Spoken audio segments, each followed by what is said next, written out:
how to buy a dog crate. When you're getting ready to purchase a dog crate or a kennel or a cage, there are a couple things to consider. One is, what kind of setup does your dog like best? This is a wire cage or a wire kennel. It obviously has excellent ventilation, excellent vision ability for your dog, can see all around.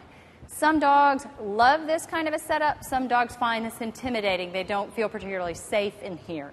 So that's something to consider. There are also the molded plastic cages, crates, or kennels that are more confining. The dogs can't see as well through the kennel. Sometimes that makes them feel more safe. Sometimes they find that sort of claustrophobic. So take those things into account.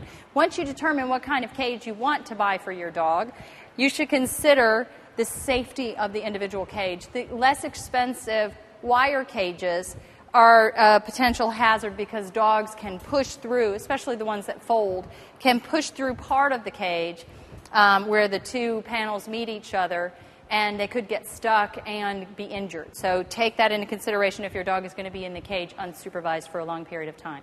Then it's important to know, how big is your dog? Is the cage large enough for your dog to stand up in comfortably, turn around, and lie down? And most dogs in a warm situation like to lie flat, so you want to make sure there's ample distance from the back to the front and from side to side for your dog to lie down in there comfortably. If you're training a puppy, you don't want to have a cage that's too large, because puppies naturally are clean. Almost always are naturally clean, and so you want to work on that tendency to give them a confined space so that to go to the bathroom in that space would violate their desire to be clean. They wouldn't be able to stay out of it. It would get too close to their food. And then obviously they need to get out on a regular basis so that they wouldn't go to the bathroom in their kennel and short-circuit that desire. So those are all considerations to have. Let's get Joe in here and see if this kennel fits for him.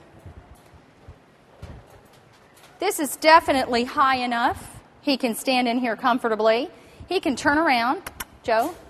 He can lie down in here. There's plenty of room for him to stretch out.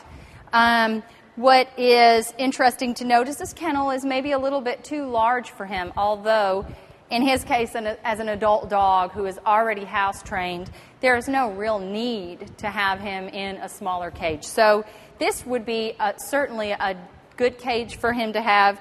You may not need to spend this much money and have such a large cage for an animal the size of Joe. But that helps you visualize how he would fit in there and help you see that this is indeed more than enough space for him to lie down in, stand up in, and turn around.